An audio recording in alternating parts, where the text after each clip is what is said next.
Estamos gratos a Deus porque Deus, nessa noite, nos enviou, veio através do nosso convite, o pastor Fernando, para trazer a mensagem de Deus. E Deus, por certo, já colocou no coração dele aquilo que nós iremos ouvir. Nós conhecemos das nossas reuniões abençoadíssimas ali na nossa Convenção Batista Fluminense, e muitas vezes juntos ali no conselho da convenção, e não só o pastor Berlan, mas outros pastores da nossa associação, em que juntos nós ali compartilhávamos as questões, né, da nossa Convenção Batista Fluminense. E não só ele, mas tantos outros que nós acabamos conhecendo, né, e foram bênçãos para a minha vida, e nós convidamos para que ele pudesse nessa noite estar conosco. Ele aceitou o convite, está. O pastor é membro da Igreja Batista Pé de Menezes, ali em São João do Meriti, né? São João do Meriti, e por certo ele vai estar apresentando após a sua esposa. O pastor tem alguns livros, né, que ele também é escritor, certo? Deus tem abençoado com esse dom, né? E Deus, por certo, vai usá-lo como tem usado para nos falar também, quem sabe abençoar tantas outras vidas que leem os livros que ele tem escrito, tá? Que Deus possa abençoá-lo poderosamente, ricamente, e nós vamos ouvir aquilo que Deus colocou no seu coração para os nossos corações. Fique à vontade, pastor. Deus abençoe.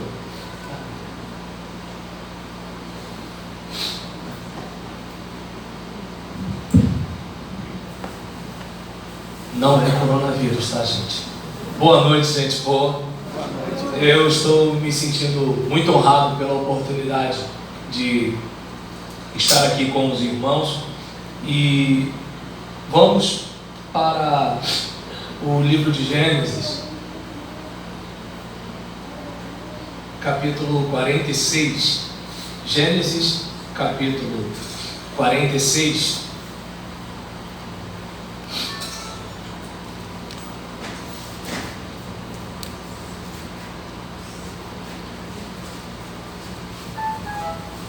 Os irmãos perceberam que eu estou resfriado, e eu não estou tão preocupado com o meu resfriado aqui. Geralmente, quando um fica resfriado lá em casa, é uma questão de tempo, né? Então, eu estou preocupado com o resfriado do neném na semana que vem. Peço aos irmãos que estejam orando desde já para que nada disso aconteça. Mas, meus irmãos, eu gostaria que você pensasse a partir do versículo 29, quer dizer, só no versículo 29, e deixar a sua Bíblia aberta, até para você poder conferir as coisas que eu estiver compartilhando com você. O slide veio para você, meu irmão? Opa, então pode projetar o slide, não precisa deixar o texto não, tá ok? E os irmãos ficam igual antigamente, com a Bíblia aberta, e a gente vai conversando. E aí, vocês estão vendo a projeção do slide aqui, onde nós estamos dizendo que essa fase vai passar. Nós estamos aqui no culto, estamos contentes, estamos celebrando ao Senhor, estamos adorando ao Senhor, perdão. Estamos adorando ao Senhor, cantamos as suas vitórias, mas todos nós aqui temos uma semana para enfrentar. Todos nós aqui temos o consultório médico, temos o escritório do advogado, nós lidamos com, não todos, mas alguns de nós lidamos com alguns vizinhos difíceis de lidar, temos problemas em nossos lares. Acredito que se vocês não são perfeitos, o casamento de vocês passa muitas vezes por uma crise ou outra. Se os irmãos são pais, no meu caso, a luta é que meu filho acha que é o Homem-Aranha, então ele vive subindo em tudo, e a gente sempre com medo dele cair, tomar um tombo, uma fratura, coisas do tipo. Mas acredito que os irmãos com filhos adolescentes e adultos não têm os meus problemas, mas têm problemas com os filhos que têm, e todos nós enfrentamos batalhas, e às vezes parece que estamos num poço sem fundo, às vezes parece que nós não vamos sair do problema pelo qual estamos passando, às vezes é um diagnóstico do médico que a gente nem acredita que aquilo ali seja verdade, de tão terrível que é. Eu não sei qual é a sua adversidade, não sei qual é a sua luta, mas uma coisa eu posso afirmar, que essa fase vai passar. Isso eu posso dizer.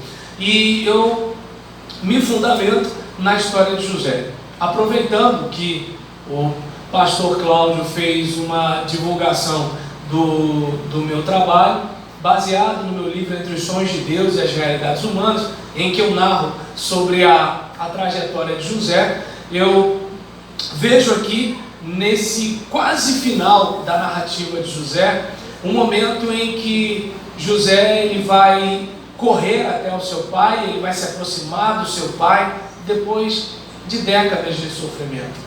A gente tem um José lá atrás, com seus 17 anos, que tem sua juventude roubada.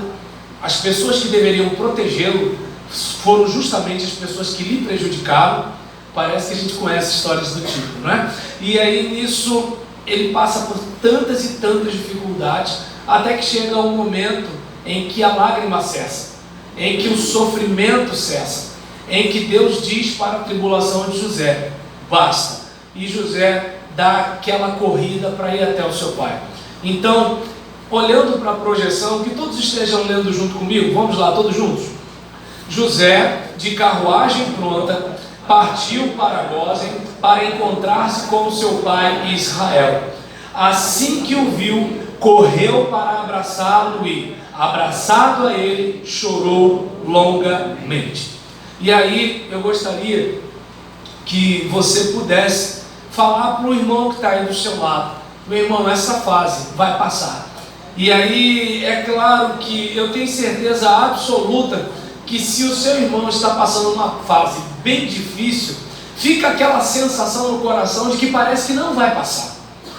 Eu lembro que um dia eu estava conversando com o pastor Rodrigo Diniz, da Igreja Batista Jardim da Prata, o pastor conhece? Então, e aí estávamos tomando um café ali na casa do alemão, e eu compartilhando com ele algumas lutas minhas, e ele falou para mim: pastor, Deus vai te reerguer. Gente, mas eu chorei igual criança quando ele falou aquilo, porque eu falei para ele: pastor, no catecismo eu sei disso, teoricamente eu sei disso, eu prego sobre isso, mas às vezes a gente está num momento tão difícil, mas tão difícil, que essa frase parece que é uma frase de para-choque de caminhão. Parece que a coisa não vai acontecer, de tão ruim, que a gente está passando por um momento. E aí às vezes o irmão vem e diz: olha, não diga para Deus o tamanho do seu problema, mas diga para o problema o tamanho do seu Deus. E aí dá vontade da gente falar: ah, miserável, porque você não sabe o que eu estou passando. Mas a gente vai, faz aquela cara de crente, né, com o irmão, muito obrigado. E assim, muitas vezes o sofrimento vem, machuca o coração, aquela lágrima teimosa não para de rolar e nada parece capaz de aliviar a dor. E aí a gente olha para os livros na estante, e aqueles livros, eles não dizem mais nada para nós, as frases de efeito não tiram a gente daquele momento, e aí muitas vezes vem o pastor com muito carinho, faz uma visita lá e toma um café com a gente e fala: irmão, eu vou orar por você. E fica aquela sensação de que: mas eu já tenho orado, pastor, e tenho orado há tanto tempo, quem garante que essa oração agora vai mudar alguma coisa? Então há momentos na vida, como dizia um hino antigo, que as palavras não resolvem, mas ainda assim, eu não sei se dá para perceber, precisamos ser firmes como quem vê o invisível, porque diz a Bíblia que a fé é certeza das coisas que esperam e convicção de coisas que a gente não vê. É como, por exemplo, nós não estamos vendo o sol do meio-dia de amanhã, mas temos certeza de que o sol vai brilhar amanhã. Nós, por exemplo, viemos para cá com aquela certeza de que chegaríamos aqui e encontraríamos o templo. Não viemos para cá pensando que o templo teria desabado. Percebe que nós vivemos acreditando em tudo. Eu, por exemplo, vim, peguei a Dutra, passei dos 80 quilômetros acreditando no trabalho do meu mecânico. Eu não sei se você percebe que a gente vive acreditando em todo mundo, a gente vive confiando em todo mundo. Como, por exemplo, eu, a partir de De ontem para hoje eu comecei a ficar resfriado e ontem foi só tosse, hoje já começou a vir a coriza. E aí eu chegando aqui, eu pedi, pastor, tem uma coristina? Olha como é que são as coisas. Ainda não fez o efeito, mas eu acredito que vai melhorar. Agora você percebe que quando se trata de Deus, muitas vezes vem o e se. Eu, por exemplo, não sei quantos lembram aqui daquele contraceptivo, não sei se, agora esqueci o nome, mas que um monte de mulher teve problema com ele, porque o comprimido, Primovlar? Microvlar, né? Então, o que acontece? Muita gente lembra desse período, foi um tempo de susto, né? E aí, nesse caso, o negócio, rapaz, olha, era engano, e todo mundo comprando, mas acreditando. Eu não sei se dá para perceber que nós estamos aí todo dia, acreditando. Por exemplo, espero que você não se assuste, mas você não acredita que essa cadeira vai cair. Você acredita que vai ficar firme até você ir embora. Quem está rindo é porque já imaginou o tombo, né? De preferência do outro. E aí, nesse caso, eu não sei se dá para perceber que a fé é a certeza do que a gente espera. José, ele não tinha aquilo que nós temos hoje como as escrituras sagradas, mas ele tinha uma revelação da parte de Deus. Deus tinha mostrado para ele que algo iria acontecer. E enquanto aquilo que Deus disse não acontecer, então, eu posso confiar. No caso dele, ele ficou ali, vivendo, passando cada dificuldade, até que um dia o sofrimento cessou.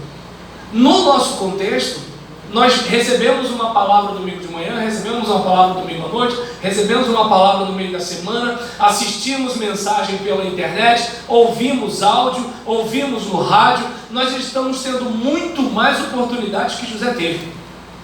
Mas ainda assim, quando nós estamos no fundo do poço, fica difícil acreditar. E é justamente nessa hora que a gente precisa ser firme como quem vê o invisível. E nesse instante, pastor, por favor, tem como alguém me arrumar um copo d'água?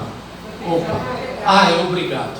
E nesse caso, em relação a isso que nós estamos aqui compartilhando, eu gostaria de... Pode dar um clique, por favor, minha irmã, e deixa o tema da mensagem aparecendo. E aí eu gostaria de dizer para você, primeiro, que nenhum sofrimento é para sempre. Nenhum sofrimento é para sempre. Eu acredito que algumas irmãs aqui, não vou dizer todas, porque tem aquelas irmãs que parecem que foram premiadas pela genética, que na hora do parto não tem muito sofrimento.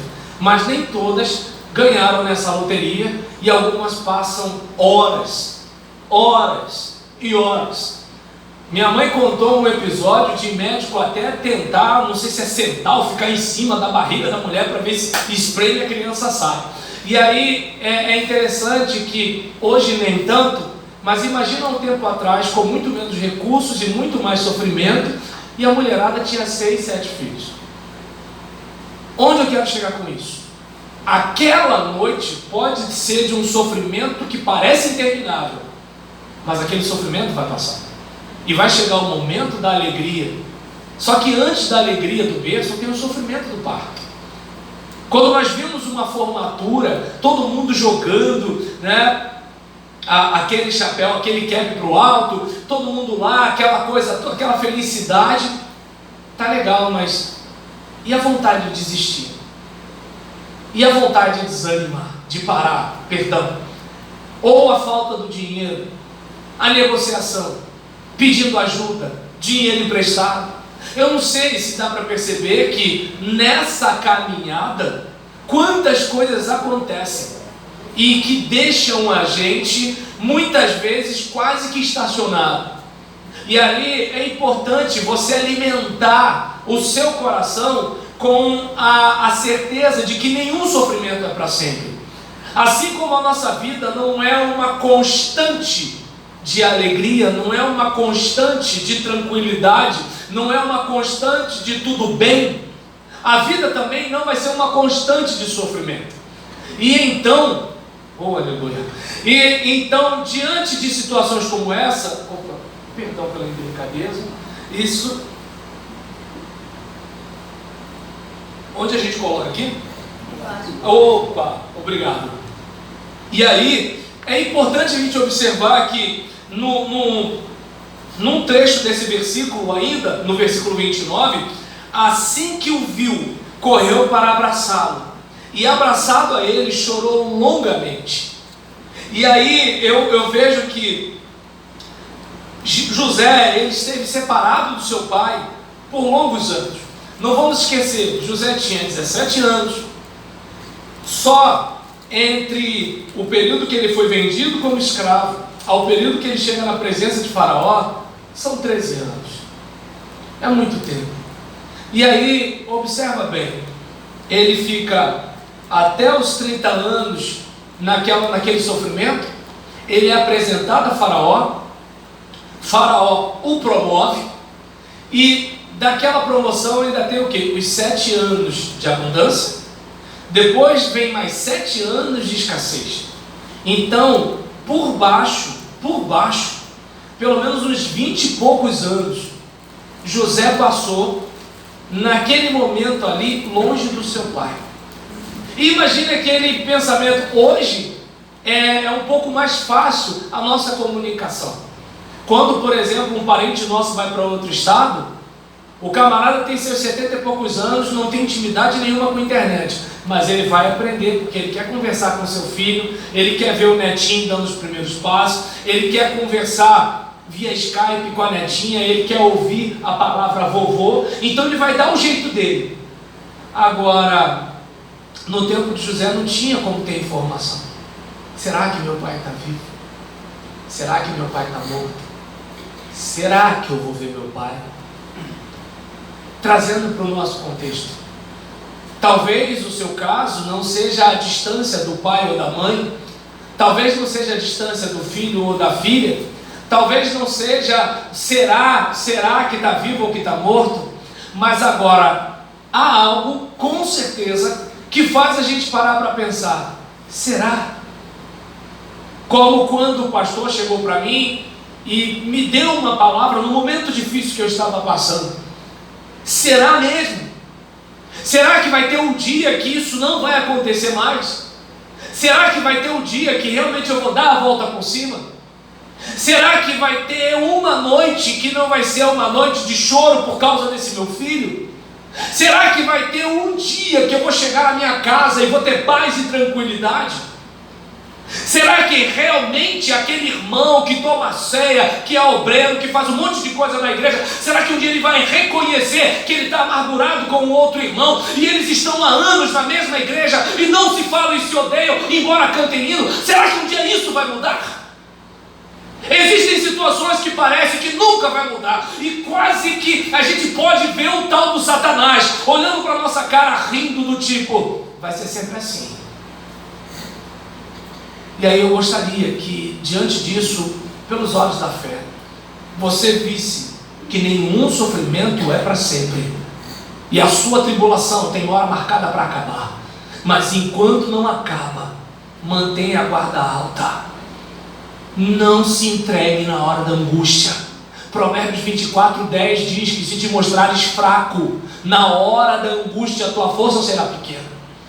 Eu não sei se dá para perceber que muitas vezes nós já entramos derrotados na hora da luta, porque nós já achamos que não vamos conseguir. E é importante a gente perceber que nem tudo tem a ver com Deus.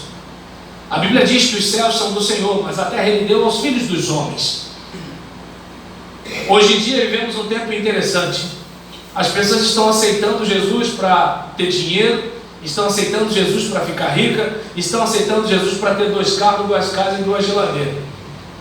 Agora eu não sei se dá para perceber, tem gente que não é crente, tem gente que não tem Jesus e faz isso e consegue. Eu não sei se dá para perceber que existem situações que não tem a ver com Deus, embora as pessoas achem que Deus é o gênio da lâmpada. Existem coisas que têm a ver conosco. Ah, mas eu não passei no vestibular, o filho do diabo passou. O filho do diabo estudou, tá ok? Deu para entender? De repente, o cara que acorda mais cedo, dorme mais tarde, faz além do que pede, é aquele cara que vai para o inferno, mas ele é comprometido com o trabalho.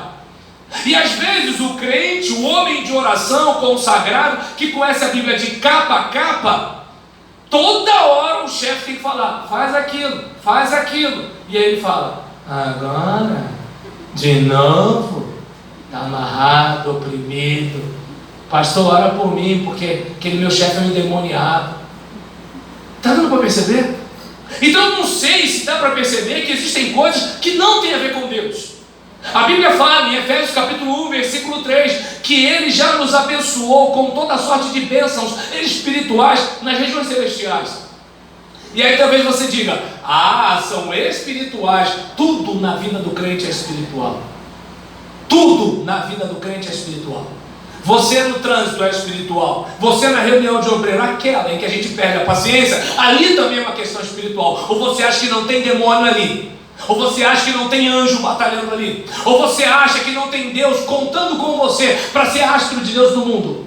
Ou você acha que não tem o diabo falando assim, agora eu prejudico a igreja? Você acha que não tem uma guerra ali? Você acha que na hora do calote na cantina não é algo espiritual? Eu não sei se dá para perceber, tudo na nossa vida é espiritual. Tudo. Aquela cola na faculdade, tudo é espiritual. A olhadinha, como assim, pastor? Não vou explicar. Tudo é espiritual. Eu não sei se dá para perceber que nós já fomos abençoados. O maligno não pode nos tocar. Mas a mesma Bíblia que fala isso, diz o quê? Conheçamos e prossigamos em conhecer o Senhor.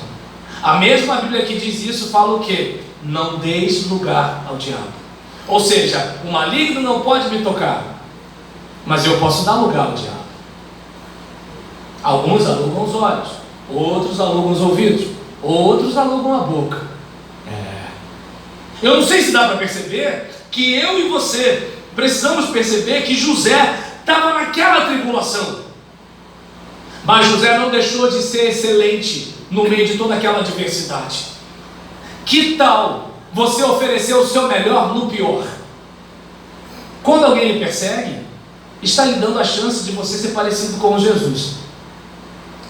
Quando alguém lhe maltrata, está lhe dando a chance de ser parecido com Jesus. Quando você é colocado em posição de honra, você está tendo a chance de ser parecido com Jesus. Porque tem gente que aumenta R$500 no salário e já começa a se achar mais importante do que os outros. Eu não sei se dá para perceber. Ou o indivíduo, ele ganhou os R$500 de aumento de salário, mas ele soube que o colega ganhou 510. Pronto, estava feliz, deixou de ficar. Eu não sei se dá para perceber, meu irmão e minha irmã, que José, ele ficou longos anos separados do seu pai. Ele perdeu aquele relacionamento maravilhoso. Por quê? Porque lembra, não estou dizendo que é bonito o que Jacó fez, mas José era o filho preferido. José era o primeiro filho da mulher amada de Jacó. Infelizmente, a família de José era uma família disfuncional. Então, o pai tinha várias mulheres, vários filhos. Mas e Deus? Deus é bom com a gente, Deus abençoa a gente, Deus perdoa a gente, mas a fatura da vida chega. Eu sou pastor. Tem essa de pastor não, filho. Pecou, vai chegar a fatura. Eu tenho 30 anos de igreja. Primeiro que igreja não é INSS. E o Paulo Guedes está aí. E aí, nesse caso, eu não sei se dá para perceber que não interessa isso. Uma hora a fatura chega.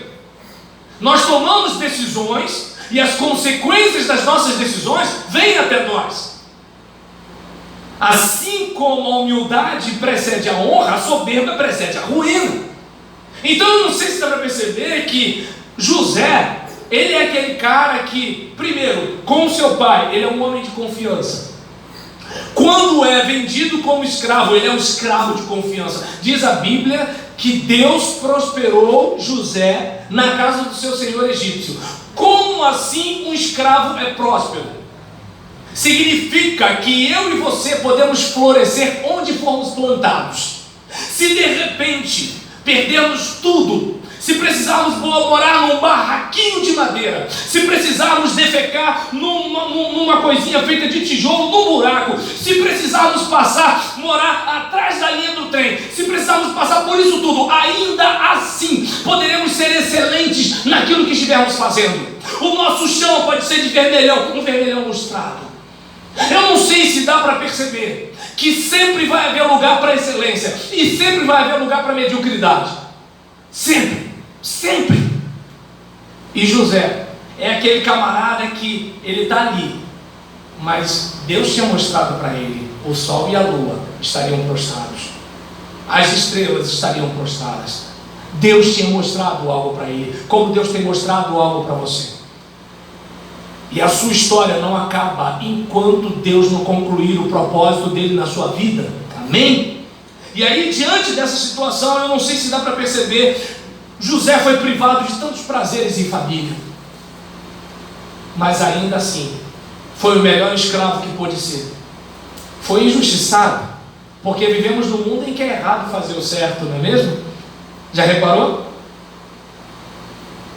É engraçado isso, porque quantas vezes nós somos prejudicados ou perseguidos porque queremos ser íntegros, porque queremos ser honestos. Já reparou isso? Fulano é muito metido a santo, fulano é muito metido a espiritual, também não é bem assim. E aí, às vezes, no ambiente que era para sermos acolhidos, é um ambiente onde somos julgados, criticados, condenados. E quando alguém não consegue nos fazer o mal, precisam nos caluniar. E aí eu não sei se dá para você observar que José passou por tudo isso. Foi preso, e na prisão foi o melhor preso. Foi o preso de confiança. Imagina o que é um preso que toma conta dos outros presos. Imagina o que é um preso que toma conta da cadeia onde está preso. Imagina um preso que o carcereiro confia nele. Imagina um preso que pergunta para o outro: o que aconteceu com você que você está se sentindo tão mal aí? E é interessante, né? Porque a porta que transporta José da prisão para o palácio se chama serviço.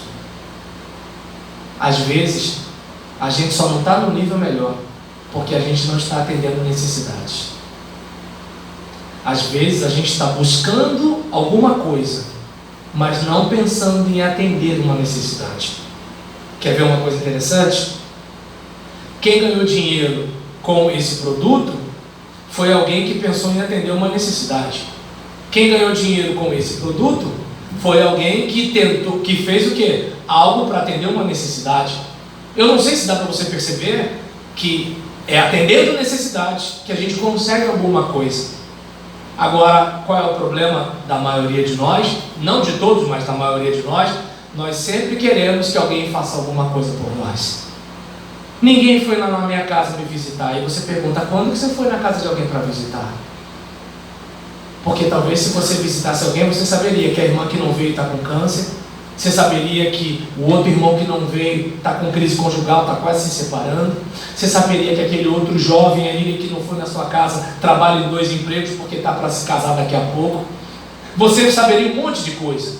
Mas você percebe que a tendência é sempre querer que alguém sempre esteja fazendo algo por nós. Gente assim dificilmente vai alcançar algum nível de excelência. Por quê?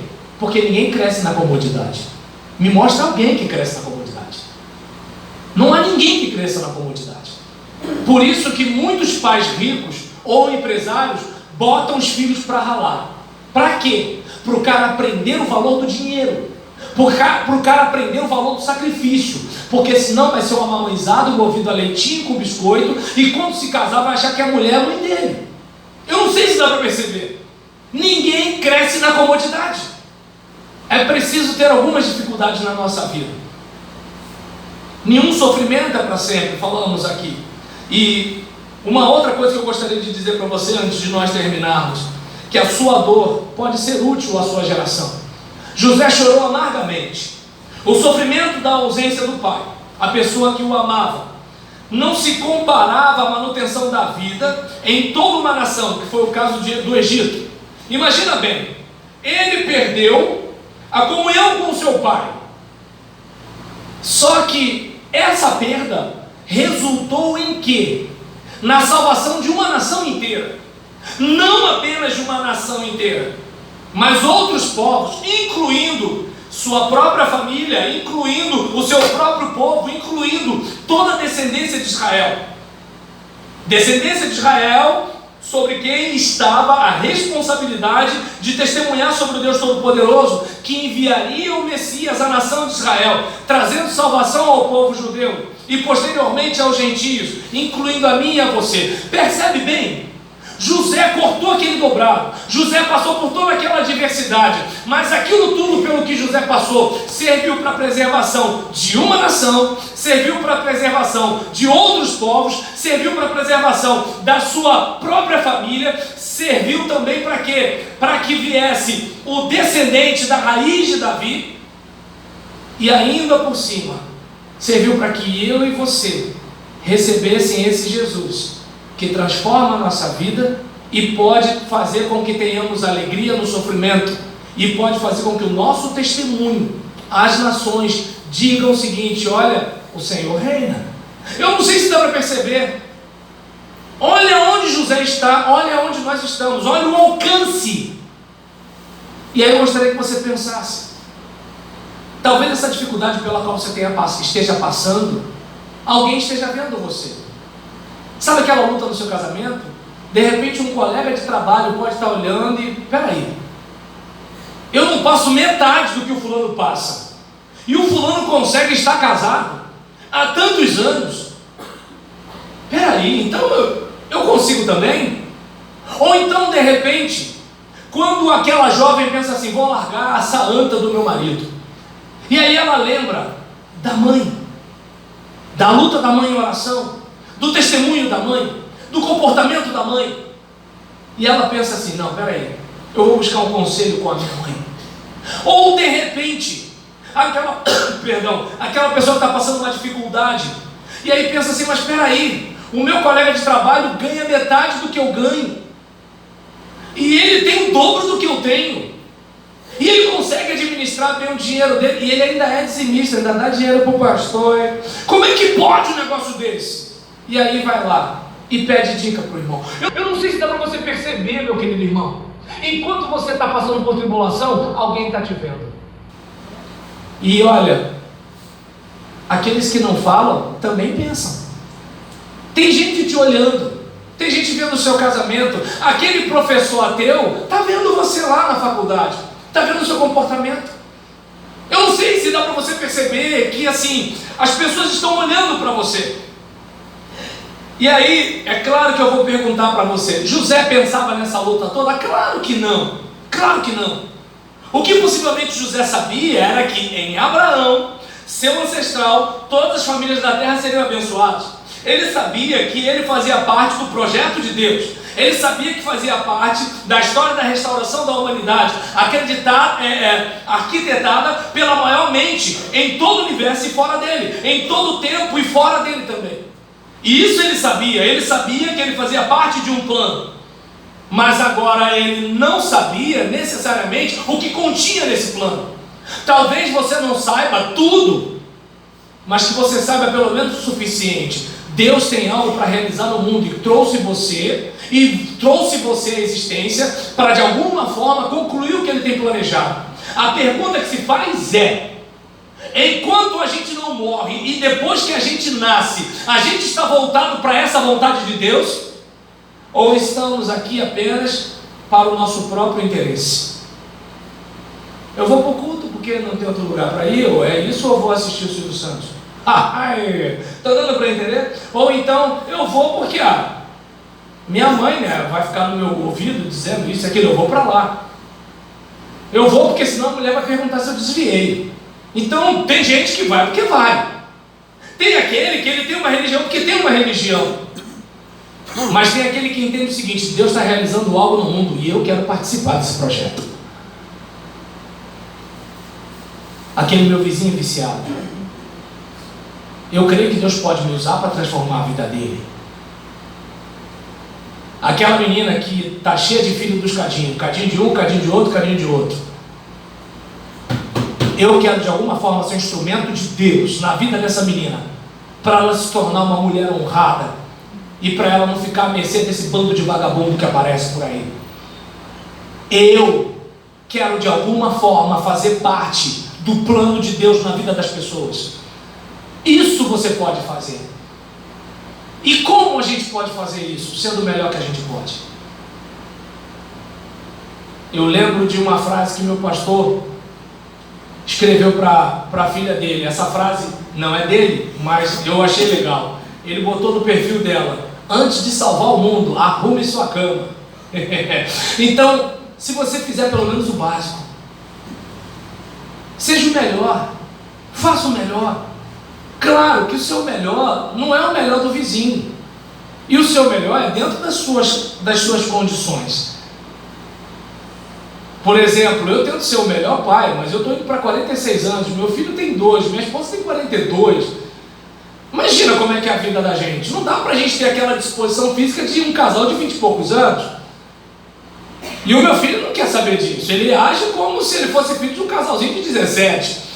Então, a minha excelência não vai ser igual à excelência de alguém que tem 10 anos a menos do que eu. Eu não sei se dá para perceber. A sua oferta, obviamente, não vai ser do tamanho da oferta do membro lá da Igreja Batista do Recreio. Mas você sabe quando você está dando o seu melhor. Eu não sei se dá para perceber que já é um começo.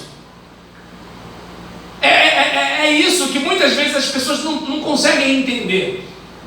Algumas pessoas, elas talvez não entendam e pensam o seguinte: mas espera aí, o pastor Roberlano está gravando a pregação dele, mas qual é a profundidade dele? Eu posso não ser aquele pregador, mas pelo menos eu tento fazer alguma coisa que eu não vá passar vergonha. E pelo menos eu estou pregando para vocês aqui o que eu pregaria para qualquer pessoa, inclusive meus professores. Até porque já aconteceu de eu estar pregando e aparecer um colega, aparecer um aluno, aparecer um professor, e eu penso: se eu estivesse dando palha seca para o povo, como é que ia ser? Como é que eu ia mudar a mensagem no meio do caminho? E quem garante que não era palha seca? Então era palha seca para todo mundo, mas pelo menos era o meu melhor. Então eu não sei se dá para perceber. Porque se eu faço algo que eu não tenho coragem de gravar, é porque eu tenho vergonha de que os outros vejam. E se eu tenho vergonha de que os outros vejam, Deus merece? Eu não sei se dá para perceber. Porque se o prefeito viesse aqui, se o presidente viesse aqui, se o governador viesse aqui, o que eu faria? Ué, não é o rei do universo? Eu não digo que ele é o rei do universo, eu não digo que ele é o rei dos céus e da terra. Se ele está aqui, ele tem que ter um tratamento muito melhor do que todos esses outros. Mas agora eu pergunto para você: é assim que acontece? A gente sabe que não. Então eu não sei se dá para você perceber, meu irmão, que eu e você podemos pegar a nossa dor e usá-la para quê? Para transformar positivamente a nossa geração, para fazer alguma coisa. Agora eu não sei se dá para você perceber que na nossa caminhada, como é difícil, meu irmão, como é difícil a gente ter, pequenos cristos como sal e luz, transformando a realidade. Não sei você, mas para mim é difícil fazer negócio com crente, porque o crente ele já parte do princípio que eu tenho que perdoar. Então ele já faz as coisas à moda Bangu, com todo respeito a quem mora em Bangu, mas ele já faz o negócio à moda Bangu e ele faz tipo o baby da família dinossauro. Mas você tem que melar. E aí o que acontece?